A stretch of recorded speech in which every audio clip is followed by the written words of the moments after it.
Hello दोस्तों, आप सबका स्वागत है हमारे यूट्यूब चैनल में। आपके साथ हमारे साथ में तो आप सब कैसे हैं? होप आप सब भी अच्छे होंगे। तो आज का टॉपिक है हमारा एसओपी। एसओपी क्या है? तो आज हम बात करने वाले हैं एसओपी के ऊपर में फुल डिटेल्स में। अगर आप हमारे चैनल पर पहली बार आए तो प्लीज़ हमारे चैनल को सब्सक्राइब कर दीजिए, लाइक कर दीजिए और शेयर कर दीजिए और बेल आइकन को दबाना ना भूलें ताकि फर्स्ट नोटिफिकेशन हमारे वीडियो का सबसे पहले आपके तक पहुंचे। तो चलिए हम चलते हैं हमारे टॉपिक पर। एसओपी क्या है? तो एसओपी का मतलब होता है स्टैंडर्ड ऑपरेटिंग प्रोसीजर, जो कि एक रूल है जिसको हम की गाइडेंस है, जो कि हमें गाइड करता है अपने वर्क को परफॉर्म करने में। कि हमें कोई भी स्टेप करना है, जो कोई भी रूल कर अपने मन से नहीं करना है। ये एक फार्मा के लिए बहुत ही इम्पोर्टेंस रूल है, बहुत ही इम्पोर्टेंस प्रोसीजर है जो कि हम सभी को फॉलो करना पड़ता है। लाइक किसी भी काम को सेम तरीके से करना और सेम रिजल्ट निकालना, सेम रिजल्ट मिलना, ये बहुत ही मुश्किल काम होता है। इसके इसी चीज़ को फॉलो और इसी चीज़ को सेम रखने के लिए हमारी कंपनियों ने एसओपी बनाई गई है और एसओपी को हम फॉलो करते हैं। तो एसओपी फॉलो करने का मतलब होता है कि लाइक आज मैं हूँ, कल दूसरा पर्सन आएगा, कल तीसरा पर्सन आएगा। हो सकता है मैं भी प्रोसीजर चेंज हो जाऊँ, हो सकता है मैं दूसरा प्रोसीजर मैं कोई और तरीके से बना रहा हूँ मेडिसिन, कोई दूसरा कोई और मेडिसिन तरीके से बना रहा है। तो उसमें डिफेक्ट हो जाए, उसमें इफेक्ट हो सकता है, वो मेडिसिन गलत इफेक्ट कर सकती है पर्सन को खाने पर। हो सकता है वो मेडिसिन फेल हो जाए। तो लाइक इन सभी चीज़ों को मतलब ध्यान रखते हुए एक एसओपी बनाई गई है, सेम स्टैंडर्ड ऑपरेटिंग प्रोसीजर, जो कि सभी को फॉलो करना पड़ता है।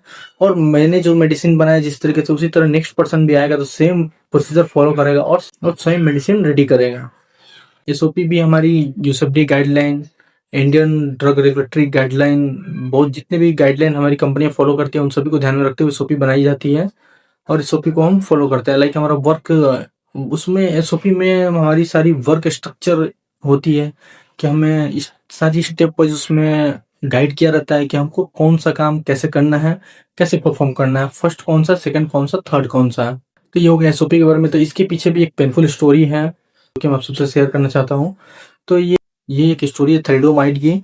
थैलिडोमाइड मेडिसिन लॉन्च हुई थी 1950 में यूके, यूरोप और जर्मनी।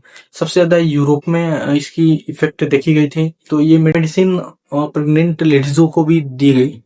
तो ये प्रेग्नेंट लेडीज़ों को दी गई तो वो उनको ये दवा लेने के बाद जितने भी मतलब बच्चे बॉर्न हो रहे थे उनमें देखा गया कि किसी के हाथ छोटे हैं तो किसी के पैर छोटे हैं, तो किसी के नाक, कान, आँख में डिफेक्ट हो रहे हैं। तो ये संख्या मतलब धीरे-धीरे बढ़ते-बढ़ते 10,000 10,000 से भी ज़्यादा हो गए हैं। तो बाद में पता चला कि ये प्रॉब्लम, ये इश्यू इस मेडिसिन के कारण हो रहा है, जो जिसे हम लोग प्रेग्नेंट लेडीज़ों को प्रिस्क्राइब कर रहे हैं। वो गोलियाँ ये ले रही हैं, कैप्सूल ले रही हैं। तो उसके बाद तुरंत हमारी ड्रग एजेंसियाँ ने इनको बैन कर दिया। ये 1961 में बैन भी हो गया और इस पर स्ट्रिक्ट एक्शन भी लिया गया था। जिसके बाद हमारी जितने भी जिसके बाद जितने भी हमारी फार्मा इंडस्ट्री है, मेडिकल है, उनमें टेस्टिंग स्ट्रिक्ट कर दी गई। जितनी सारी टेस्टिंग, इनमें बहुत सारी मल्टीपल टेस्टिंग इंक्लूड हो गया। मल्टीपल टेस्टिंग होने के बाद, मल्टीपल क्लिनिकल टेस्ट होने के बाद ही मेडिसिन हमारी मेडिकल शॉप तक पहुंचती है। फार्मा इंडस्ट्री में बहुत सारी मल्टीपल क्लिनिकल टेस्टिंग होती है।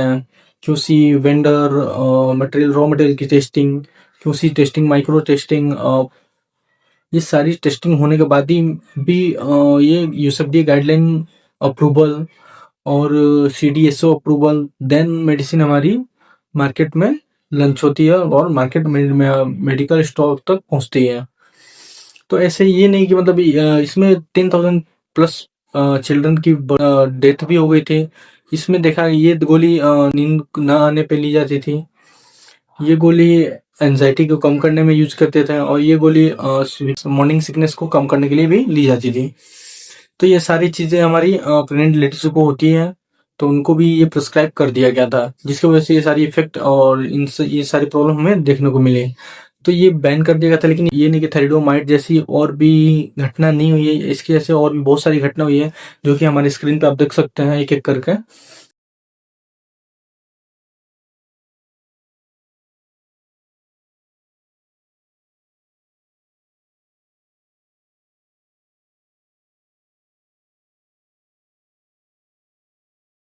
लास्टली एसओपी का मतलब होता है सही काम सही तरीके से और बार बार, मतलब हर काम जो भी एक काम जितनी बार करें सेम तरीके से, सेम वे में, और रिजल्ट हमें सेम मिले। इसके लिए हम एसओपी फॉलो करते हैं ताकि हमसे कोई गलतियां ना हो, ताकि हमसे कोई कोई मिस्टेक ना हो जिससे कि किसी की जान जा सके। बीमा का मतलब ही होता है सेफ्टी ऑफ लाइफ। तो हम लाइफ को सेव करने के लिए लाइफ को सेव करने के लिए काम करते हैं। लाइफ को सेव करने के लिए हम ड्रग बनाते हैं, मेडिसिन बनाते हैं, तो हमें एसओपी को फॉलो करना होता है। Thanks for watching. होप मैंने एसओपी को आप सभी को अच्छे से डिटेल्स में समझाया। और ये स्टोरी बहुत ही पेनफुल है और ये सामने ये एक बहुत ही महत्वपूर्ण सबक है जो कि हमको सिखाती है, जो कि हमको देती है कि हमें कोई भी काम को केयरफुली करना है। मेडिसिन बनाते हैं जो कि पर्सन बिना देखे, बिना कुछ सोचे हमारे ऊपर विश्वास करके, मेडिसिन के ऊपर विश्वास करके वो खा लेते हैं।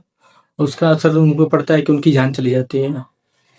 तो हमें ऐसे कोई भी काम नहीं करना है। हमको जो भी हमको काम करना है अपने एसओपी के हिसाब से काम करना है। कोई भी वर्क हमें अपने दिमाग अपने हिसाब से नहीं करना है। जो भी एसओपी में लिखा गया है हमें वही परफॉर्म करना है, क्योंकि हम ह्यूमन सेफ्टी के लिए काम करते हैं, ह्यूमन सेफ्टी के लिए ड्रग बनाते हैं, मेडिसिन बनाते हैं।